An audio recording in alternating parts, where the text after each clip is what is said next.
तो थोड़ी सी internet connection की इशू आ गया था, इंटरनेट कनेक्शन का। तो हम स्टार्ट कर रहे थे, जैसे हम कर रहे थे कि जो हाउस होल्ड से सीवर आता है उसको हमने बताना था कि वो सीवर कौन सा होता है। तो जो हाउस होल्ड से सीवर आते हैं उनको हम नाम देते हैं लेटरल सीवर्स। और उसके बाद जो एक सोसाइटी या एक पार्ट ऑफ द सिटी को कनेक्ट करके जो सीवर लेके जाता है उसको हम कहते हैं मेन सीवर। जबकि जो सीवर जो हमारा हमारा सीवेज ट्रीटमेंट प्लांट तक पहुंचता है मेन मैनहोल से, उसको हम कहते हैं, उस सीवेज के जो सेटअप होता है उन पाइपलाइंस को हम कहते हैं आउटफॉल सीवर्स या फिर इंटरसेप्टिंग सीवर्स। तो अगर हम क्वेश्चन की ओर देखेंगे, हमारा क्वेश्चन पूछता है कि a sewer that receives the discharge of a number of houses, that sewer is called, so that sewer is called lateral sewer. तो उसके बाद हम चलेंगे अपने नेक्स्ट क्वेश्चन पे। अपना नेक्स्ट क्वेश्चन है the characteristic strength of concrete is measured eight, the characteristic strength of concrete is measured eight 28 days. तो ये हमारा एक IS 456 2000 का एक क्लॉज है कि जो हम कैरेक्टरिस्टिक स्ट्रेंथ होती है जो कंक्रीट की, जैसे अगर हम आपने M20 कंक्रीट लिया है तो उसकी कैरेक्टरिस्टिक स्ट्रेंथ है 20, मतलब ये उसका FCK है, मतलब 28 दिन के बाद अगर आप देखोगे तो उसकी स्ट्रेंथ 20 न्यूटन पर mm² होगी। 95% प्रोबेबिलिटी है कि 95% जो सैंपल्स होंगे वो इस स्ट्रेंथ को पास करेंगे कि उनकी स्ट्रेंथ 20 या 20 से ज़्यादा ही होगी।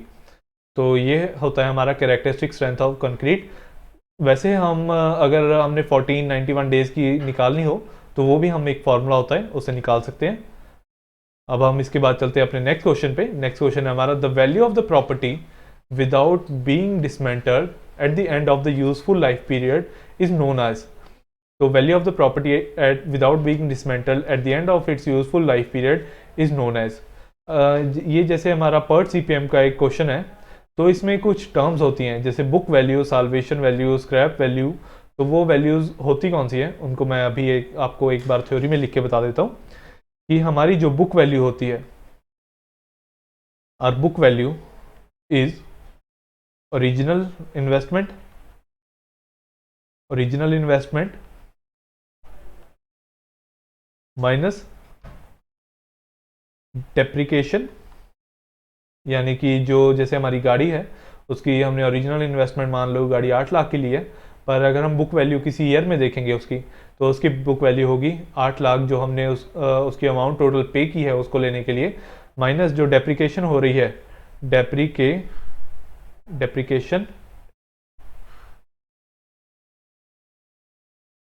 डेप्रिकेशन मतलब जब से उस गाड़ी को लिया है तो उसकी वैल्यू हमारी रिड्यूस होती रहती है ना, तो उसको कहते हैं हम depreciation that is reduction in the value for the period of existence, यानी जितने उसे साल हो चुके हैं उसके बाद उसकी वैल्यू जितनी कम हो गई है, तो ये बुक वैल्यू होती है उस साल की। जैसे अगर 8 लाख की गाड़ी ली थी और उसकी डेप्रिकेशन एक एक साल में होती होती, और अगर टोटल डेप्रिकेशन उसका 4 लाख रेट उसका कम हो चुका है, तो हमारी जो बुक वैल्यू है उस ईयर में वो 8 लाख माइनस 4 लाख, वो 4 लाख ही होगी। और उसके बाद हमारी वैल्यू आती है साल्वेज वैल्यू, सेल्वेज वैल्यू, और ये वैल्यू हमारी होती है the value eight the end of the value eight the end of useful life without being dismantled, without being dismantled, मतलब जैसे हमारी चीज़ अभी तोड़ी नहीं गई बिल्कुल, जैसे कि अगर उसकी शेप वगैरह उसी चीज़ में है अभी, बीइंग डिसमेंटल, और जो उसकी वैल्यू है, जैसे आप अगर उस चीज़ को बेच रहे हो एट द एंड, जब आपका उसका पूरा यूसेज जो है वो निकल चुका है, तो उसको हम कहेंगे साल्वेज वैल्यू। लेकिन जो हमारी स्क्रैप वैल्यू होती है, scrap value that is the value of dismantled material, जो हमने डिसमेंटल उसको कर चुके हैं, मतलब जो उसका शेप स्ट्रक्चर था उसको हम ऐसी शेप में ले आए हैं कि जो हम इजीली कैरी या फिर यूज़ कर सकते हैं। डिसमेंटल मतलब तोड़ना, dismantled, value of dismantled material minus cost of dismantling, मतलब कॉस्ट ऑफ डिसमेंटलिंग वैसे नहीं हम इतना ज़्यादा कंसीडर करते इस फैक्टर को, पर फिर भी अगर आप बुक नॉलेज के लिए पूरी थ्योरी पार्ट अगर जानना चाहोगे तो scrap value is value of dismantle material minus cost of dismantling, जबकि जो साल्वेज वैल्यू होती है that is the value eight the end of the useful life without being dismantled. जो हमारी बुक वैल्यू होती है वो होती है original investment minus depreciation for the period of existence.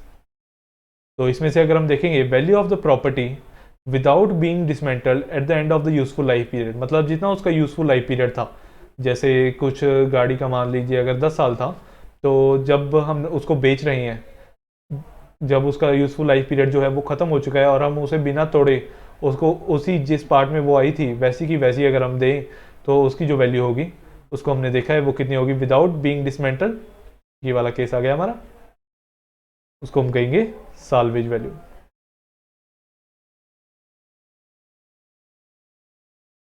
Salvage value ये ऑप्शन में थोड़ी सी प्रिंटिंग में मिस्टेक टाइपिंग में हो जाती है। बाकी अगर हम चलेंगे अपने नेक्स्ट क्वेश्चन पे, which of the following is a dummy activity. तो अगर हम देखेंगे अपनी डमी एक्टिविटी, हमारी डमी एक्टिविटी एक होती है, कौन सी एक्टिविटी है जो ना तो टाइम ले और ना तो हमारा कोई रिसोर्स ले। जस्ट वन सेकेंड,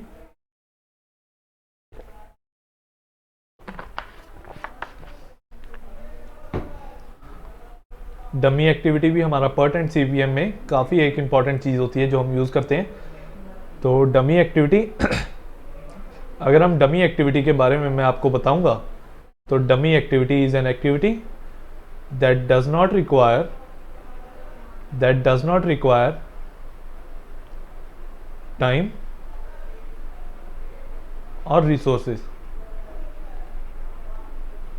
तो जैसे पर्ट एंड सीपीएम में हम एओए या एओएन नेटवर्क जब बनाते हैं, तब हमने अगर दो एक्टिविटीज़ के बीच में कोई रिलेशन शो करना होता है तो हम डमी एक्टिविटी का यूज़ कर लेते हैं।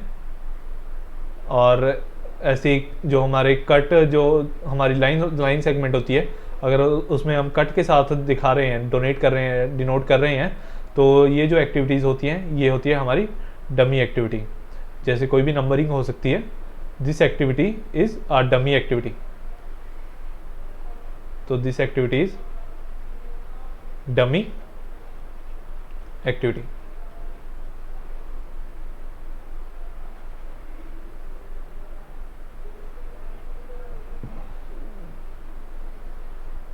अगर हम पर्ट एंड सीपीएम को बना रहे हैं तो मैं चाहता हूँ कि एरो ना ही बनाएं, क्योंकि एरो का उसमें काफ़ी मीनिंगफुल होता है। तो ये हमारी जो है ये है डमी एक्टिविटी। पर डमी एक्टिविटी हम यूज़ करते हैं to denote the inter relationship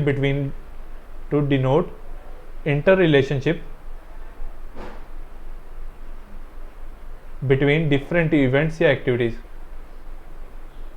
between different जो हमारे इवेंट्स होते हैं कि ये इवेंट इस इवेंट के बाद होगा, पर इसका ऐसे कोई रिलेशन नहीं है कि, पर जैसे हम देख सकते हैं कि सबसे पहले फाउंडेशन ही ले होगी, उसके बाद ही अगर हम देखेंगे कॉलम वगैरह वो सारी चीज़ों पे जा सकेंगे। तो वो वैसे तो उसको नहीं कर रही, पर अगर हमने उस रिलेशन को शो करना है कि उसके बाद ही वो चीज़ होगी, तो हम उसको डमी एक्टिविटी के थ्रू शो करते हैं to denote inter relationship between different events. तो इस क्वेश्चन में अगर हम देखेंगे हमारी कौन सी ऐसी एक्टिविटी है जिसमें ना तो हमें टाइम लग रहा है, ना हमें डिनोट कर हमें अपना जो डिवोट है टाइम या रिसोर्सेज हमें करने की ज़रूरत नहीं है। तो हम देखेंगे सबसे पहला एक्सकवेट द फाउंडेशन। अगर हमें फाउंडेशन को एक्सकवेट करना है तो उसके लिए हमें मैन पावर चाहिए, रिसोर्सेज चाहिए, हमें टाइम भी लगेगा। तो ये तो ऑप्शन हमारा नहीं है, ये डमी एक्टिविटी नहीं है। Waiting for the arrival of the concrete materials, waiting for the arrival of the concrete materials. तो अगर हम देखेंगे वेटिंग करना कि हमारा मतलब, जैसे मैंने आपको बताया था कि इस एक्टिविटी के होने से पहले हम दूसरी एक्टिविटी को अगर शुरू नहीं कर सकते, तो उस रिलेशन को डिनोट करने के लिए हम डमी एक्टिविटी यूज़ करते हैं।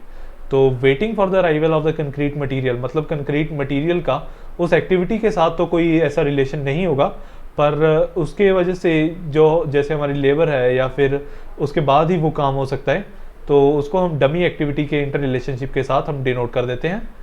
तो अगर हम देखेंगे अगला, laying the foundation concrete, laying the foundation concrete में भी हमारे रिसोर्सेज जैसे हैं वो यूज़ हो जाएंगे, और क्योरिंग द फाउंडेशन कंक्रीट इसमें भी हमारे रिसोर्सेज यूज़ हो जाएंगे। जबकि हमारे waiting for the arrival of the concrete materials में इसमें मतलब ये ऐसे बता रहा है कि हमें तब तक वेट करनी पड़ेगी, तब तक हमारा ये काम शुरू नहीं होगा, पर एज इन उस काम में कोई रिसोर्सेज नहीं लग रहे हैं, तो ये होगी हमारी डमी एक्टिविटी। इसके बाद हम चलेंगे अपने नेक्स्ट क्वेश्चन पे। हमारा नेक्स्ट क्वेश्चन है सर्वे का question. The correction for sag is, जैसे हम चेन सर्वेइंग करते हैं उसमें कुछ तरह की करेक्शंस होती हैं।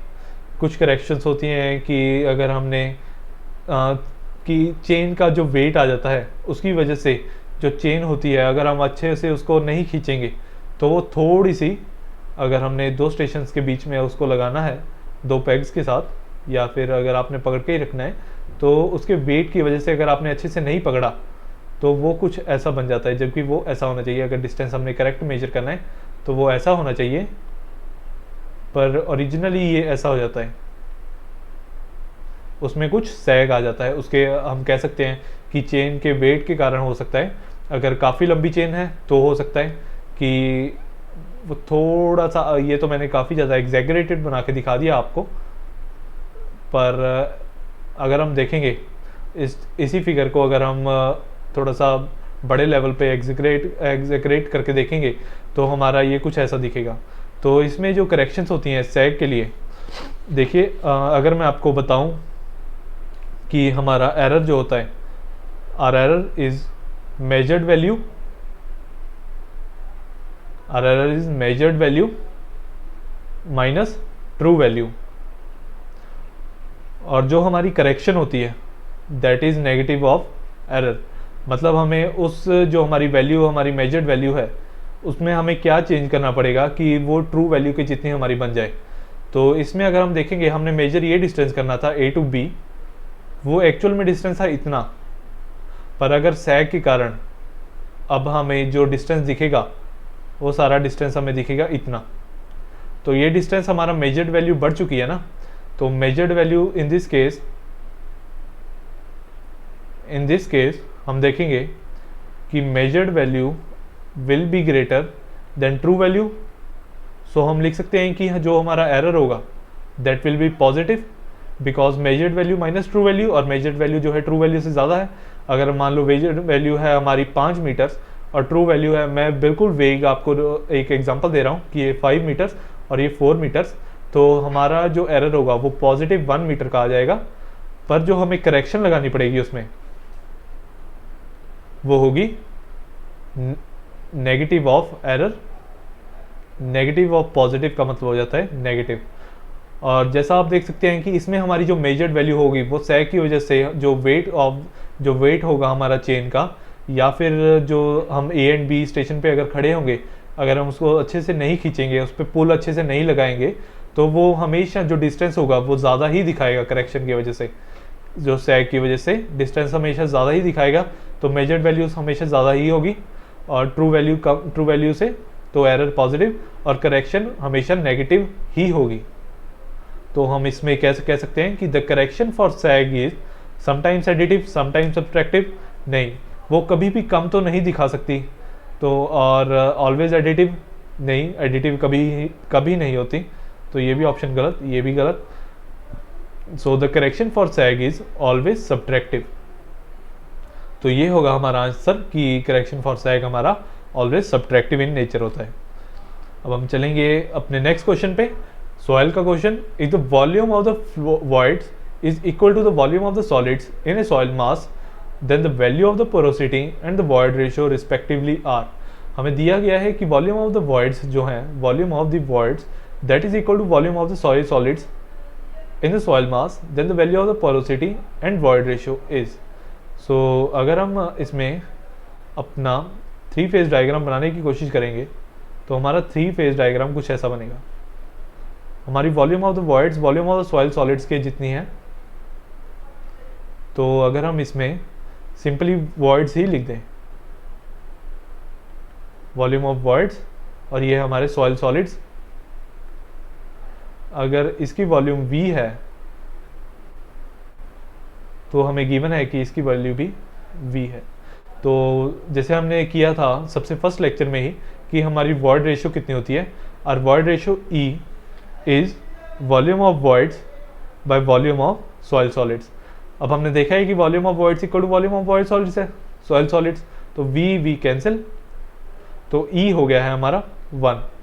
अगर ई हमारा 1 है तो मैं आपको रिलेशन के साथ में भी दिखा दूंगा, पर आप अगर पोरोसिटी की डेफिनेशन लिखेंगे, पोरोसिटी की डेफिनेशन होती है volume of voids divided by total volume divided by V total, जो हमारा 3 फेज डायग्राम का है, that will be volume total हमारा कितना होगा, V plus V, that comes out to be 2v, volume of voids plus volume of solids, volume v और ये 2v हो जाएगा, तो ये हाफ, तो हमारी जो पोरोसिटी हो गई वो आ गई 0.5।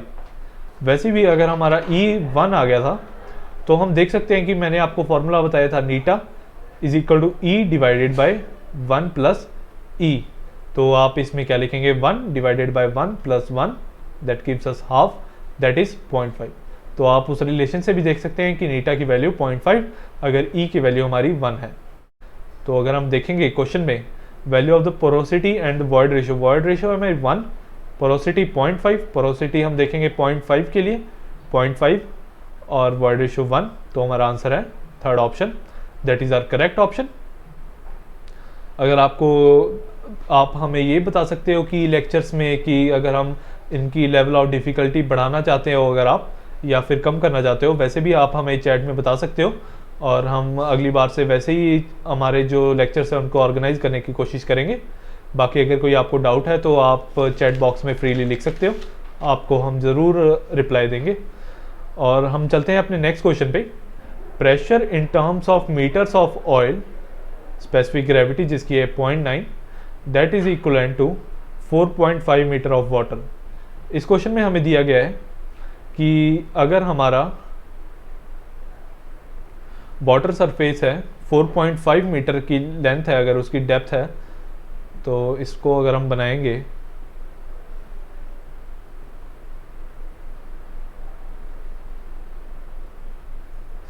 तो मैं 2 वाटर सरफेसेस ही पहले बना देता हूँ आपको दिखाने के लिए एक बार। इसमें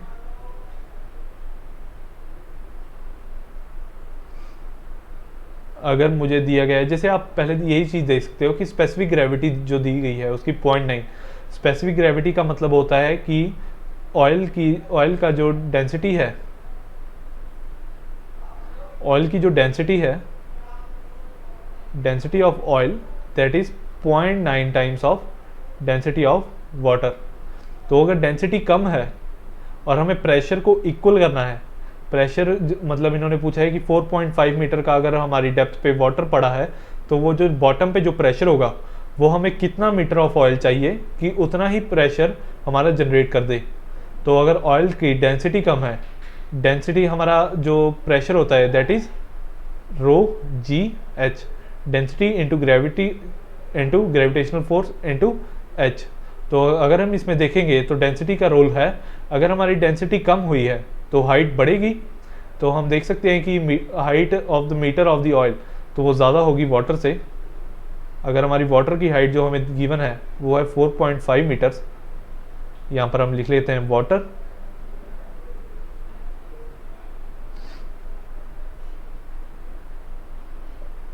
अगर हमारी वाटर की हाइट है 4.5 मीटर और यहाँ पर प्रेशर है हमारा 4.5, अगर मैं इसमें प्रेशर लिखूंगा, यहाँ पर हमारा बॉटम में प्रेशर होगा, यहाँ पर प्रेशर होगा 4.5, pressure is equal to rho of water जो हमारा फ्लूइड यूज़ किया गया है इंटू जी इंटू हाइट। तो इसको हम लिखेंगे रो ऑफ वाटर, यहाँ पर मुझे लगता है आपको मेरी स्क्रीन आ रही होगी तो ये नहीं दिखेगा, तो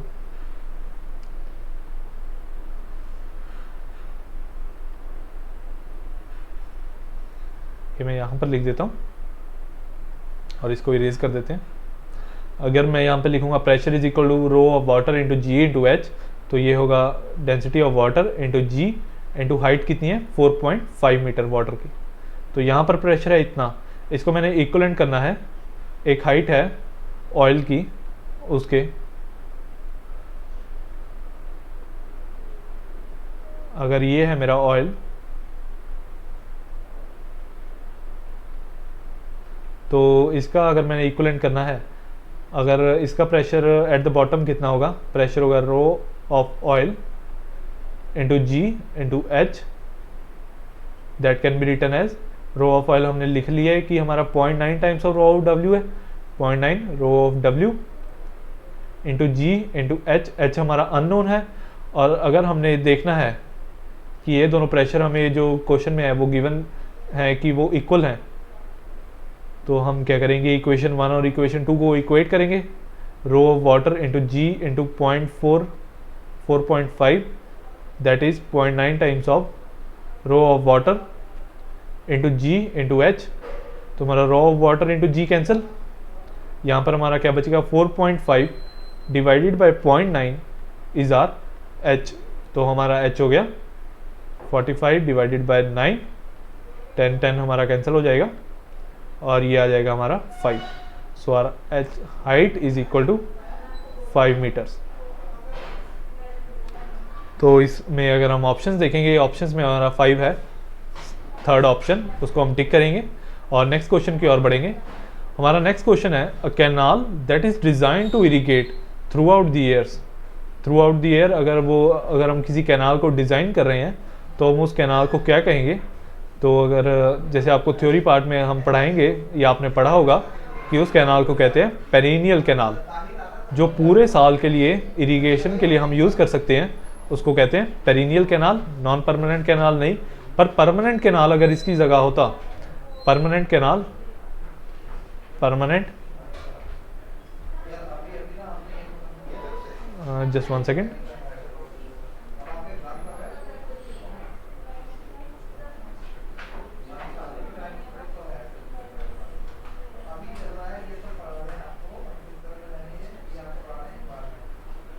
जैसे परमानेंट कैनाल और पेरिनियल कैनाल जो हमारे होते हैं, perennial canal that are the canals that are designed to irrigate throughout the year, मतलब सारा साल हम इरिगेशन के लिए उस कैनाल को यूज़ कर सकते हैं, उनको हम कहते हैं पेरिनियल और परमानेंट कैनाल। तो इसमें ऑप्शन हमारा सिर्फ पेरिनियल ही था, हमने उसको टिक करेंगे और अगले क्वेश्चन की ओर बढ़ेंगे। अब हम देखते हैं हमारा ट्रैफिक का question. The shape of the stop sign according to IRC 67/2001 is. तो देखेंगे कि काफ़ी ज़्यादा, जैसे हम साइंस होते हैं हमारे कुछ जो हम रोड पे यूज़ करते हैं, तो अगर हम स्टॉप साइन के बारे में, शेप के बारे में पढ़ ही रहे हैं, तो हम उसके जो रिवॉल्विंग सारे जो हमारे साइंस होते हैं अगर हम उनको ही देखें, तो मैं आपको बताऊंगा कि हमारे 3 टाइप के होते हैं। एक तो होते हैं मैंडेटरी साइंस, जस्ट 1 सेकेंड,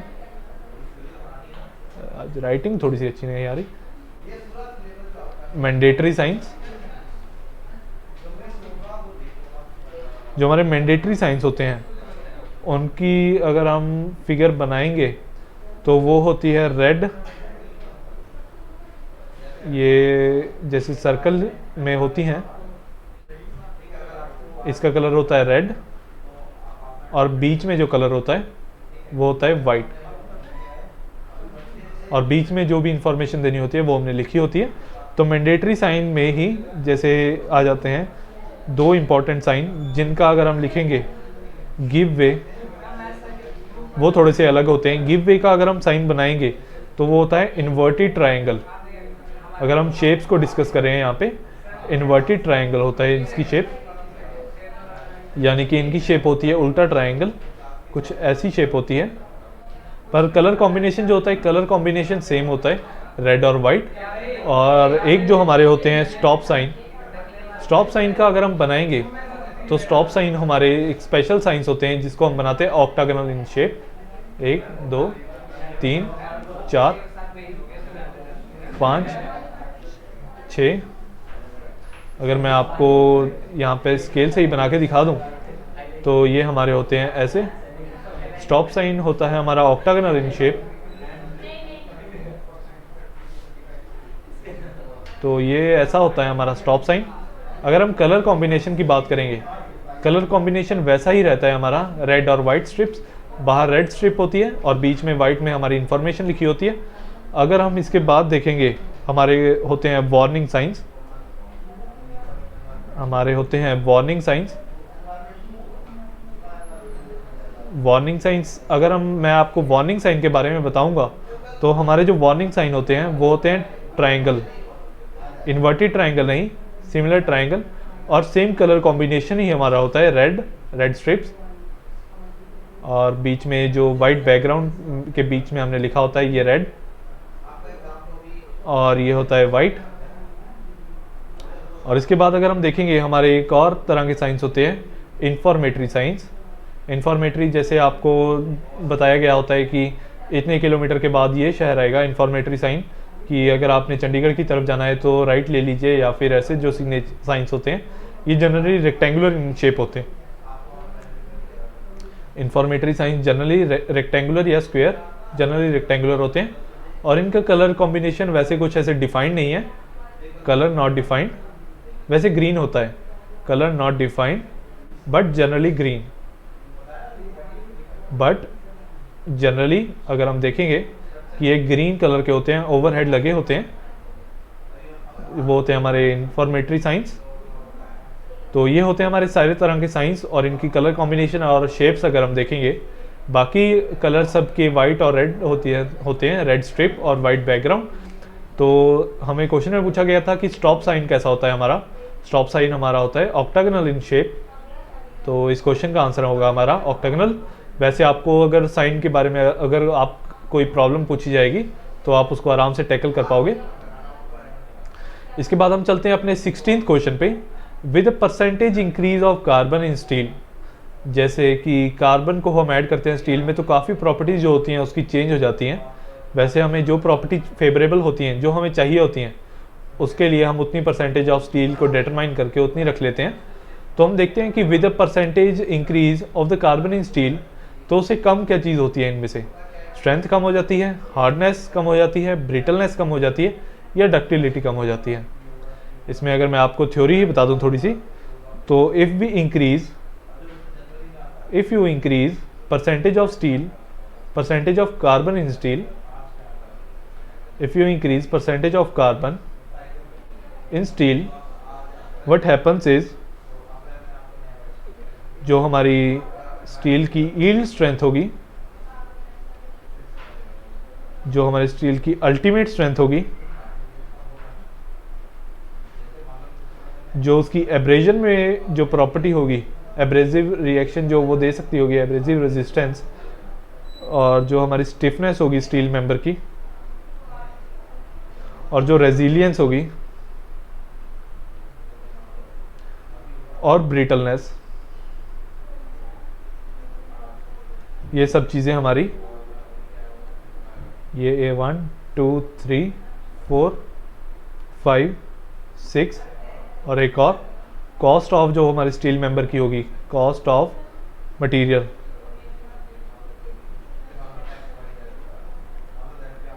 तो अगर हम परसेंटेज ऑफ कार्बन स्टील में बढ़ाएंगे तो इसके साथ ये जो सातों प्रॉपर्टी होंगी, दिस ऑल विल इंक्रीज।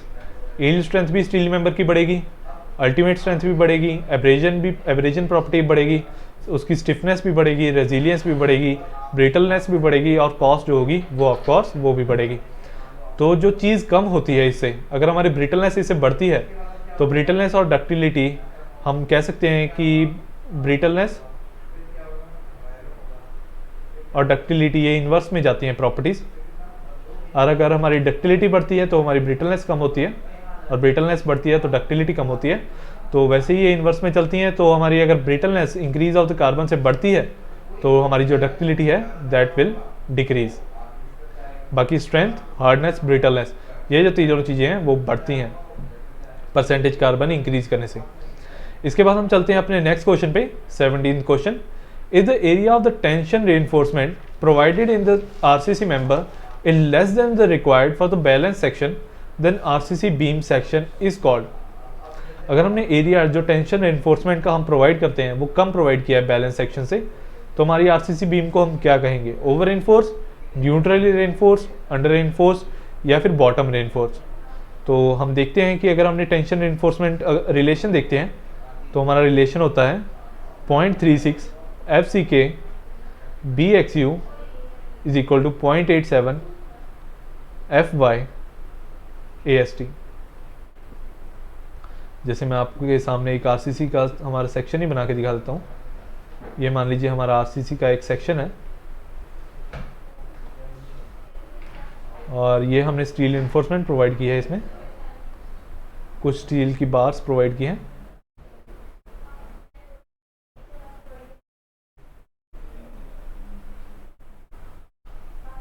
तो हमारा एक्सयू जो डिस्टेंस होता है, बाकी सब चीज़ें तो ये कांस्टेंट ही हैं, ये तो मटेरियल पे डिपेंड कर जाएंगी।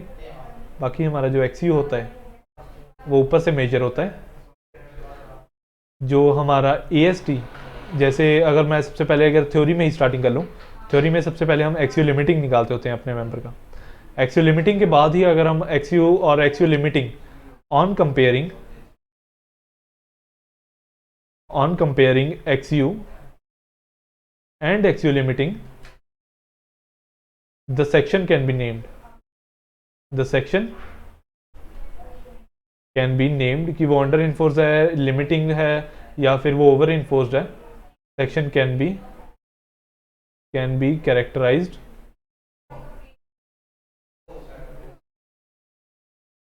Can be named. अभी स्पेस इतनी है तो यही लिख देते हैं, कैन बी नेम्ड।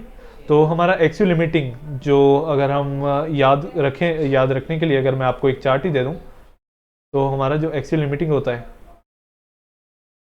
वो उसका चार्ट ये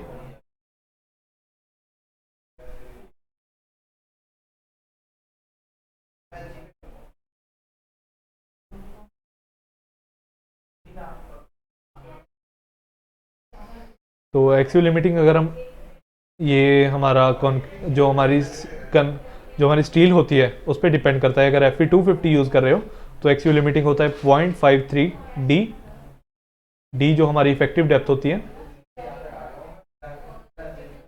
जो हमारी इफेक्टिव डेप्थ ऊपर से अगर हम मेजर करेंगे, वो जो सेंट्रॉइड ऑफ जो हमने एरिया ऑफ स्टील प्रोवाइड किया है वहाँ तक डिस्टेंस होता है। और अगर Fe415 तो उसके लिए 0.48 डी और Fe500 के लिए 0.46 टाइम्स ऑफ डी एक्सयू लिमिटिंग होता है हमारा। और अगर हम देखेंगे, ये होता है हमारा रिलेशन एक्सयू ढूंढने के लिए। अगर हम ये रिलेशन देखेंगे, हमारा अगर AST बढ़ गया, इस क्वेश्चन में अगर हम देखेंगे AST में हमें दिया गया area of the tensile enforcement is less. अगर हमने अगर हमने area of the tensile enforcement को कम कर दिया, बाकी ये सारे जो फैक्टर्स हैं ये सिमिलर ही रहेंगे। तो यहाँ पे हमारा एक्सयू, अगर हमने AST को रिड्यूस कर दिया, वैसे ही हमारा एक्सयू भी रिड्यूस कर जाएगा क्योंकि बाकी प्रॉपर्टीज सेम है।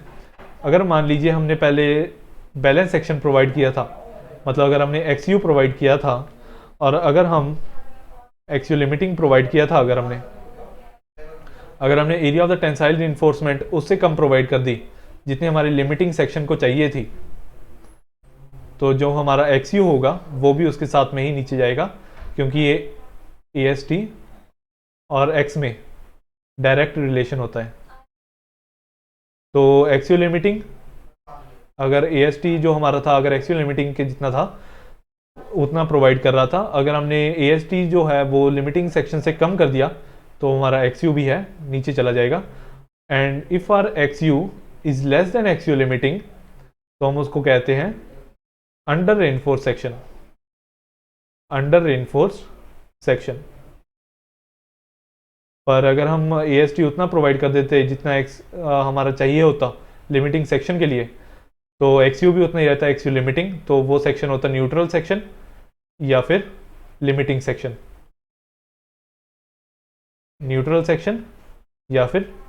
सेक्शन।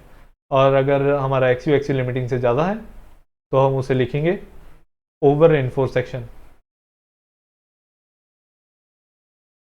Overly reinforce section. तो हमें क्वेश्चन में अगर AST रिड्यूस किया है हमने बैलेंस सेक्शन से, तो हमारी जो RCC बीम होगी वो हो जाएगी अंडर रेनफोर्स सेक्शन। तो इसी के साथ हम बढ़ेंगे अपने नेक्स्ट क्वेश्चन पे। हमारा नेक्स्ट क्वेश्चन है shape factor for a circular section is equal to. तो शेप फैक्टर जो हमारा होता है, अगर हम उसे लिखेंगे, आज शेप फैक्टर की हमने वैल्यू निकालनी है सर्कल के लिए। तो शेप फैक्टर हमारा होता है M P by M Y, that is equal to Z P F Y divided by Z F Y cancel, that is Z P by Z हमारा होता है शेयर फैक्टर। ठीक है, तो हमारा जो जेड पी होता है ये होता है plastic section modulus, plastic section modulus,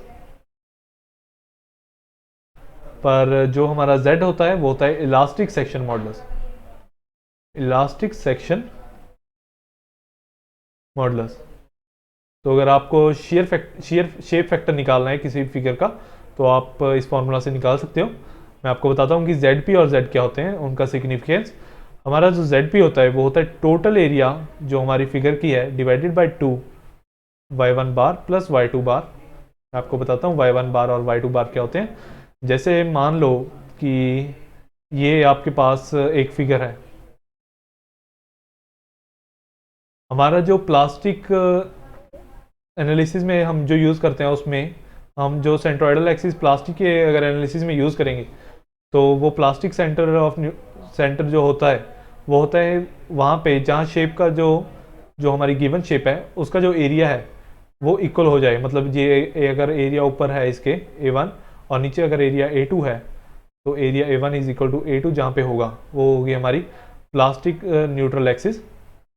और ये जो हमारा एरिया होता है, अगर टोटल फिगर का एरिया है A तो इसको हम ZP जो हमारा प्लास्टिक सेक्शन मॉडुलस होगा उसे हम लिखेंगे A/2 y1 बार प्लस y2 बार। और जो y1 बार y2 बार होते हैं वो होते हैं जो हमारी ऊपर जो शेप बन रही है उसकी जो सेंट्रोइडल एक्सिस है उसको हम कहेंगे y1 बार पे आती है, और नीचे वाले को जो सेंट्रोइडल एक्सिस है वो y2 बार पे आती है। तो ये y1 बार y2 बार। अगर हमारी शेप रेक्टेंगुलर या स्क्वायर है तो वो तो सिमिलर ही होंगी, पर अगर हमारी शेप कोई डिस्टॉर्टेड शेप है, अगर हम उसमें हमें बता दिया है कि ऊपर की जो सेंट्रोइडल एक्सिस है वो प्लास्टिक न्यूट्रल एक्सिस है, ये हमारी प्लास्टिक न्यूट्रल एक्सिस है, प्लास्टिक न्यूट्रल एक्सिस से इतनी ऊपर है और इतनी नीचे है, तो हम उसे इस फॉर्मूला में लिख देंगे। तो ZP हमारा होता है ये, और हमारा जो Z होता है वो तो आपको पता ही होगा, that is I moment of inertia of the body about centroidal axis divided by y max. तो हमें क्वेश्चन में क्या पूछा गया है, shape factor for a circular section. अगर मान लीजिए ये है हमारा सर्कुलर सेक्शन,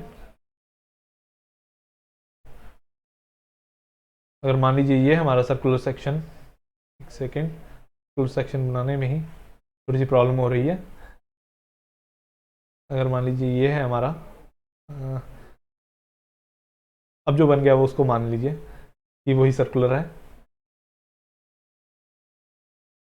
कि मैं यहाँ से जाऊँ,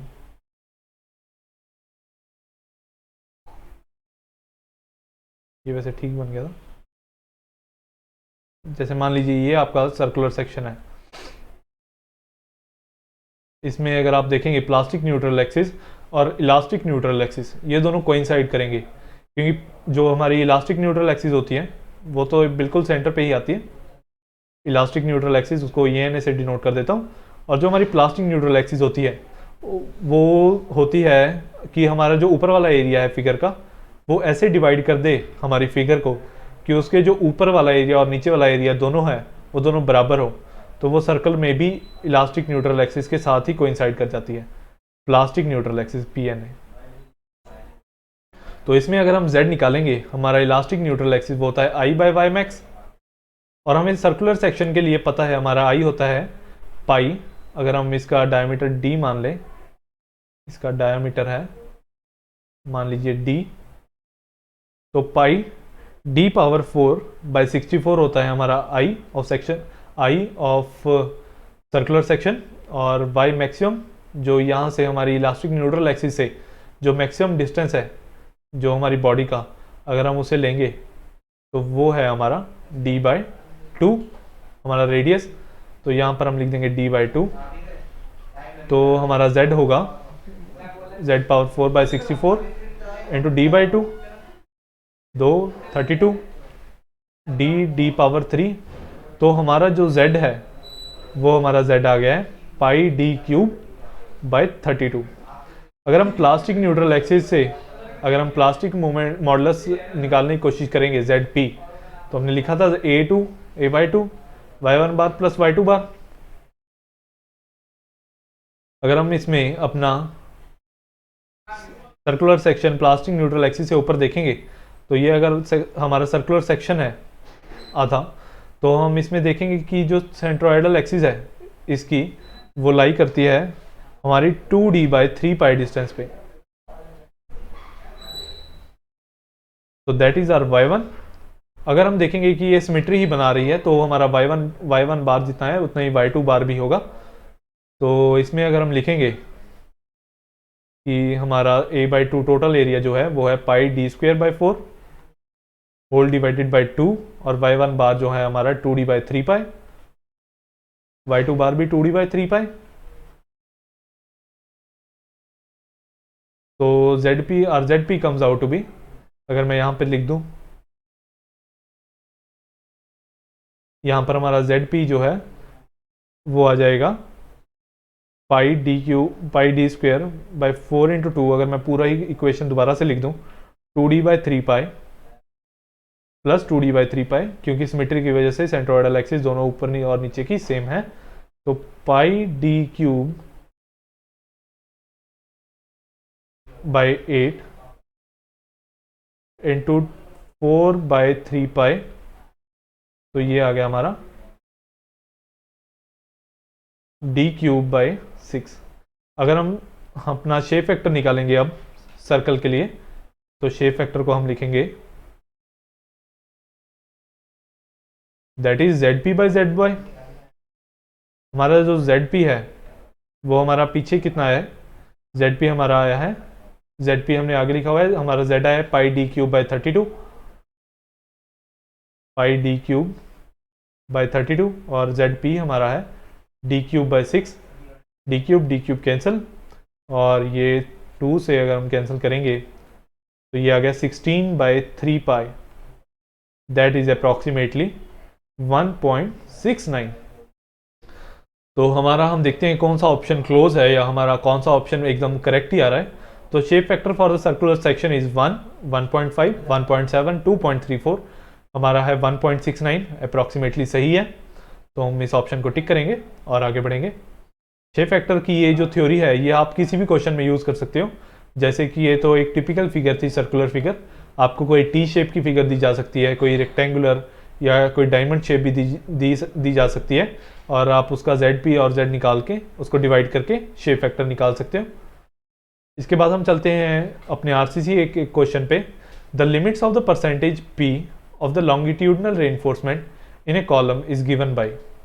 कितनी परसेंटेज ऑफ लॉन्गिट्यूडनल रेनफोर्समेंट हम देते हैं एक कॉलम में, तो वो जो परमिसिबल लिमिट्स होती हैं, अगर हम IS 456/2000 की क्लॉज से देखेंगे तो वो होती हैं मैक्सिमम जो हमारी रेनफोर्समेंट हम प्रोवाइड कर सकते हैं कॉलम में, that is equal to 6% of gross area. 6% of gross area मतलब कि B टाइम्स कैपिटल D जो पूरी डेप्थ होती है, और जो हमारी मिनिमम रेनफोर्समेंट होती है वो होती है 0.8% ऑफ ग्रॉस एरिया। ऐसे ही बीम के लिए होती है, ऐसे ही स्लैब के लिए होती हैं। तो हमें कॉलम के बारे में पूछा गया था, तो the limit of the percentage P of the longitudinal reinforcement in A column that is 0.8 से 6 ही दे सकते हैं, मिनिमम 0.8 देनी है और मैक्सिमम 6। तो हम ऑप्शन में देखेंगे 0.8 to 6, तो C ऑप्शन हमारा सही है। ऐसे हम चलेंगे अगले क्वेश्चन पे। हमारा जो लास्ट क्वेश्चन है हमारा स्ट्रक्चर का question, the deflection of a beam may be reduced by. हमारा डिफ्लेक्शन अगर हमने बीम का एक रिड्यूस करना है तो कैसे कर सकते हैं, डेप्थ को, डिग्री ऑफ रिस्ट्रेंट या विड्थ ऑफ सेक्शन को कैसे अगर हम ऐसे कर सकते हैं कि वो रिड्यूस हो जाए। तो अगर हम बेसिक देखेंगे, अगर हमारी एक कैंटिलीवर बीम है, अगर मैं आपको एक एग्जांपल से दिखाऊंगा, अगर हमारे पास ऑप्शन है तो हम वही यूज़ करेंगे कि मैं आपको परफेक्ट लाइन ही बना के दिखा दूँ कैंटिलीवर। मान लीजिए ये है हमारी कैंटिलीवर बीम, यहाँ पर मैंने लोड लगा दिया P। अगर मैं यहाँ पर डिफ्लेक्शन देखूँगा तो मुझे डिफ्लेक्शन कुछ दिखेगी। अगर आपको इसका रिज़ल्ट याद है तो ये होता है PL³/3EI। अगर हमारी लेंथ है L ये, और ई आई जो है हमारा वो हमारे सेक्शन की प्रॉपर्टी है। आई जो है वो है सेंट्रोइडल एक्सिस के अबाउट। अगर मैं ये सेक्शन बनाऊंगा, मान लीजिए यहाँ पे लोड जो है पी लग रहा है, तो इस एक्सिस के अबाउट अगर मेरी विड्थ है बी और डेप्थ है डी, तो इस केस में मेरा आई है बी डी क्यूब बाय 12। तो इस केस में हमें पूछा गया है कि डिफ्लेक्शन ऑफ द बीम को हमने रिड्यूस करना है, तो हम कैसे कर सकते हैं। तो अगर हमने डिफ्लेक्शन हमारी है, डिफ्लेक्शन है, मान लीजिए ये एक जनरलाइज केस मैंने आपके लिए ले लिया है, तो हमारी डिफ्लेक्शन है पी एल क्यू बाई 3 आई। अगर हमने डिफ्लेक्शन को रिड्यूस करना है, बाकी सारी प्रॉपर्टीज मान लीजिए सेम है, डिफ्लेक्शन को रिड्यूस करना है तो हमें लोड को डिक्रीज करना पड़ेगा, या फिर लेंथ को डिक्रीज करना पड़ेगा, या तो हमें ई को बढ़ाना पड़ेगा, या तो हमें आई को बढ़ाना पड़ेगा। अब क्योंकि ये इन्वर्सली रिलेटेड है ई और आई, और ये डायरेक्टली रिलेटेड है, तो इसमें अगर हम देखेंगे आई को अगर हमने चेंज करना है, अगर हमने आई को बढ़ाना है, आई हमारा रिलेटेड है बी और डी के, तो हमें डिफ्लेक्शन को कम करना है तो हमें लोड को या तो कम करना पड़ेगा, या तो हमें लेंथ को कम करना पड़ेगा, या तो हमें ई को बढ़ाना पड़ेगा, या तो हमें आई को बढ़ाना पड़ेगा। अगर हमने आई को बढ़ाना है तो हमें या तो बी को बढ़ाना पड़ेगा या तो डी को बढ़ाना पड़ेगा, क्योंकि I is directly proportional to B and I is directly proportional to D cube. तो अगर हमने आई को बढ़ा दिया, तो अगर हमने आई को बढ़ाना है तो बी को भी साथ के साथ बढ़ाना पड़ेगा, उसके साथ हमारा जो हमारी आई है वो बढ़ जाएगा। और अगर हम और केस देख सकें कि हमने अगर टिपिकली रिस्ट्रेंट ही प्रोवाइड कर दिया यहाँ पे, और हम तब लोड लगा रहे हैं, या हम अगर कैंटिलीवर बीम के मिड पे लोड लगा रहे हैं, तो जो हमारा डिफ्लेक्शन होगी वो इस केस में ज़्यादा होगी, क्योंकि इसमें जो है एंड रिस्ट्रेंट नहीं है कि हमारी बीम को, जैसे वो इस सेक्शन यहाँ पे तो हम देख सकते हैं कि उसको पहले यहाँ से स्ट्रेट ही जाना पड़ेगा, उसके बाद ही ये नीचे जा सकती है जैसे ये है। पर अगर इस केस में हम देखेंगे तो ये थोड़ा सा डिप करेगा, उसके बाद में इसको दोबारा से ऊपर आना पड़ेगा रिस्ट्रेंट के कारण। तो ये पूरा मतलब जैसे हम कह सकते हैं अपनी मर्जी से नीचे नहीं जा सकती, लोड का जो पूरा इफेक्ट है वो नहीं आता, वो नलीफाई कर देता है कुछ जो रिएक्शन या फिर जो मूवमेंट्स जो हैं वो एंड रिस्ट्रेंट के कारण आ रही होती हैं। तो एंड रिस्ट्रेंट के कारण भी हमारी जो डिफ्लेक्शन होती है वो कम हो जाती है। इसमें हमारा जो डिफ्लेक्शन होती है इस केस में ज़्यादा होती है और इस केस में कम होती है। तो अगर हम देखेंगे सारे ऑप्शंस, तो डिफ्लेक्शन ऑफ द बीम को हमने रिड्यूस करना है, डिफ्लेक्शन को अगर हमने डेप्थ को इंक्रीज कर दिया, डिफ्लेक्शन रिड्यूस हो रही है, तो ये ऑप्शन हमारा सही है। Increasing the degree of the end restraint, अगर हमने एंड रिस्ट्रेंट कर दिया बीम को तो हमारी डिफ्लेक्शन रिड्यूस हो रही है। जी हाँ, उसमें भी डिफ्लेक्शन हमारी जो है वो रिड्यूस हो रही है। और हमने अगर विड्थ को इंक्रीज कर दिया, सेक्शन की विड्थ जो बी है अगर हमने उसको भी इंक्रीज कर दिया तो भी हमारी जो डिफ्लेक्शन है हमने देखा था डिक्रीज हो रही है। तो ये भी, तो एनी वन और ऑल ऑफ द अबव। हाँ, तो अगर हम इनमें से कोई भी एक ऑप्शन कर देंगे या फिर सारी कर देंगे तो उससे हमारी जो डिफ्लेक्शन होगी बीम की for the same load that will decrease. तो इसी के साथ हमारा आज का लेक्चर जो है वो ख़त्म होता है। Hope you liked it. तो इसके बाद मैंने आपको स्टार्टिंग में बता ही दिया है कि हमारे ट्राई एकेडमी चैनल को ज्वाइन कीजिए। हमारे जो यूट्यूब चैनल है ट्राई एकेडमी, उसको आप सब्सक्राइब कीजिए, इस वीडियो को ज़्यादा से ज़्यादा लाइक शेयर कीजिए, ताकि ये ऐसे एक मोटिवेशन की तरह ही एक्ट करता है कि जैसे हम आगे और लेक्चर्स बनाएंगे, जैसे जैसे आप कहोगे वैसे वैसे हम लेक्चर्स को कस्टमाइज़ करके उन लेक्चर्स को और अच्छे से ऑर्गेनाइज कर पाएंगे। और उन लेक्चर्स के डेली नोट्स के लिए आप हमारा ट्राई एकेडमी का टेलीग्राम चैनल ज्वाइन कर सकते हो, और अपकमिंग लेक्चर नोटिफिकेशन उसमें मिलते हैं। डाउट क्लियरिंग सेशन हम प्रॉपर रखते हैं। और ये अगर आप एसएससी जेई एई या फिर अगर आप स्टेट एग्ज़ाम्स या फिर आप गेट या ईएससी की तैयारी कर रहे हो, तब भी ये हमारा जो चैनल है आपके लिए काफ़ी हेल्पफुल रहेगा। इसके बाद थैंक्स फॉर वॉचिंग। और आप हमारे यहाँ पे सेंटर में भी आके चेक कर सकते हो, हमारे 34A सेक्टर 34A चंडीगढ़ में भी आके आप ऑफलाइन हमारे लेक्चर्स को अटेंड कर सकते हो। तो thanks for watching, thanks for being a patient learner.